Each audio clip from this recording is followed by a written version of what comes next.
Alright, how are you guys doing? Doing good? Super stoked about physics?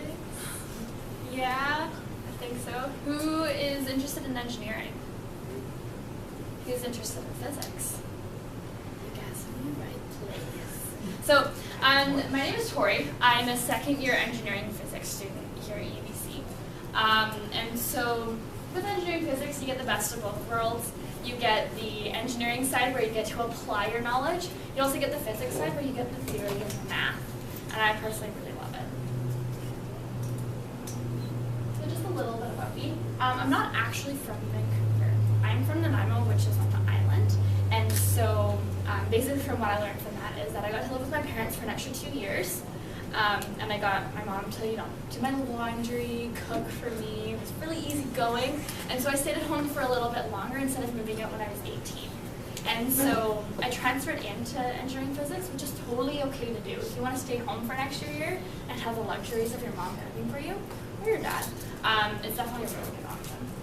I was also involved with Air Cadets, and now I'm an officer with the Canadian Armed Forces. And like I said, I went to University for the first 2 years. And so at VIU, which is what we call it, we did some projects, some very hands-on projects. Do you guys know anybody who is blind? Probably not. Have you ever tried brushing your teeth with your eyes closed? Or putting toothpaste on your toothbrush with your eyes closed? It's really, really, really hard. And so what my team and I did, we came together. We were each blind for 2 hours, and we decided that putting toothpaste on a toothbrush was messy. And so we made a mechanical device that squeezed the toothpaste onto a clamped toothbrush, so you could pick it up and brush your teeth. It's pretty cool. Pretty practical, right? We also did another project where we spent 300 hours working on a bridge that is movable. So when a boat comes in, and the bridge senses the bridge will lift, the boat will pass, and the bridge will lower again. And so we spent our time doing that. And within this project, I learned a lot about mechanical engineering, electrical, and computer engineering, because you had to use all those components in order to make this project work.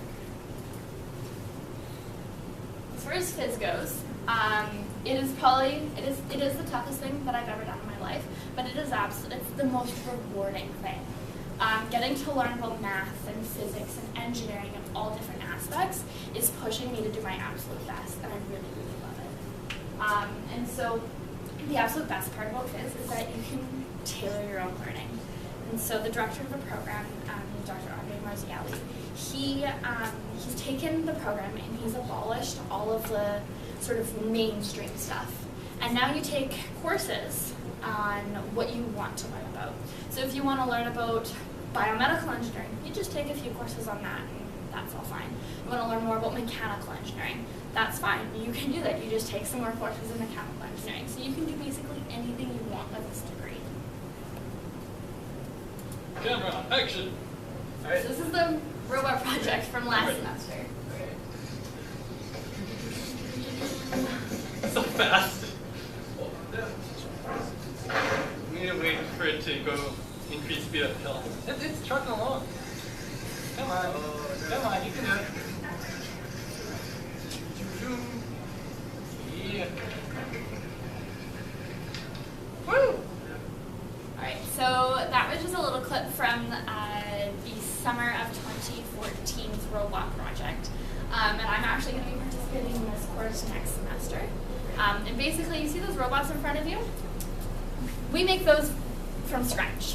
So the motors that are on there to make the wheels go, those are made by us. The controllers, the circuits that control the motion of the motor, that's made by us as well. Other little projects to be done in phys. Who's heard of an electrocardiogram? Yeah? What is it? I think it is used for heart medicine involving the heart. Yeah, so it's a heart rhythm monitor. And so in a pair, so 2 people, we spent about 30 hours building and testing it. And this right here is actually my own heart rate. And just so you guys know, just because you're in phys does not mean you're a robot or anything. You actually do have hearts. In the picture. So yeah, we did that kind of project. So who really loves school and only wants to do school for the rest of their life? That's what I thought. Yeah, maybe lots of learning on top of school, because school can get really stressful, especially in university transitioning. So I found that getting involved in the UBC campus and in the community really helped me get right into UBC and university life. So I volunteer with Engineers Without Borders. Specifically, we use Venture. And what we do is we go into high schools and we give presentations about world issues, like water shortages or sustainability, just to get students around Vancouver aware of what's going on in the world. Oh, and there's also scholarship opportunities. You guys are really interested? Just because I don't have enough on my plate, I decided that I was going to join an engineering design team. But I didn't think any of the design teams were for me, and so I made my own. And you can do this in any degree program, but it's especially easy in engineering physics because you have all the support of Bernhard and the directors and all the staff in the physics and engineering department. You have so much support. And so what my team is we are building a mechanical and electrical machine that will split cells automatically so that you can have researchers come in, just grab a few cells, like a few million cells, grab them, do some stuff to them, mutate them or whatever, and then they have an abundance of cells on hand. That's what we're doing. How many of you guys are in Air Cadets or in Cadets or have heard of it? Heard of it? Anybody in Cadets? Air Cadets or, yeah? Okay, well I was in Air Cadets too. I started Cadets when I was 11 years old, pretty young. And I went from Navy League into Air Cadets, and I have learned a lot about leadership skills, giving presentations, a lot of people skills, because in engineering it's really good to have people skills because you're always going to be working in a team.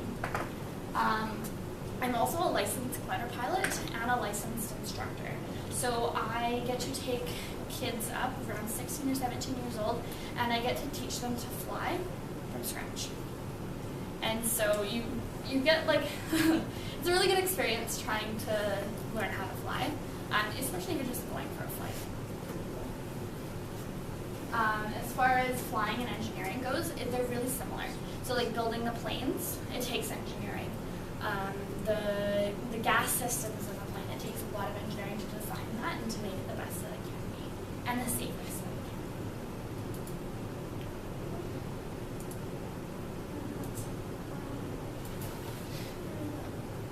be. Alright, so like I said before, engineering physics is all about physics, which is the theory and the math and just like the sort of the meat and bones of engineering physics. And then the engineering side is all about applying that physics in any sort of way.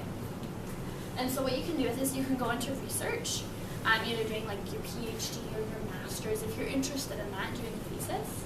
You can also become a licensed professional engineer. Who knows what this is? Yeah, what is a licensed professional engineer? A person who has a license to become a professional engineer because he has studied long enough for it. Yeah, that's a pretty good definition of it.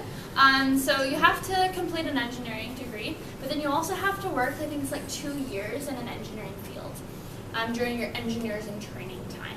And so once you've done that, you basically you get a certificate saying that you are allowed to sign off on documents ensuring that they are safe for the public. You can also go into entrepreneurship. The director of our program, he is a graduate of engineering physics, and he has his own company. Have you guys heard of Boreal Genomics?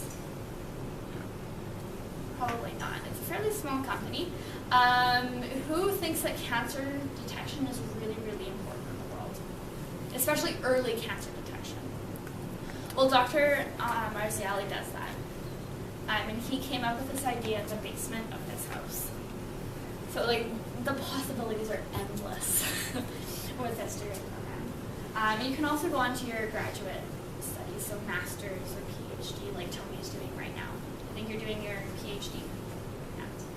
So there's lots and lots of opportunities for phys.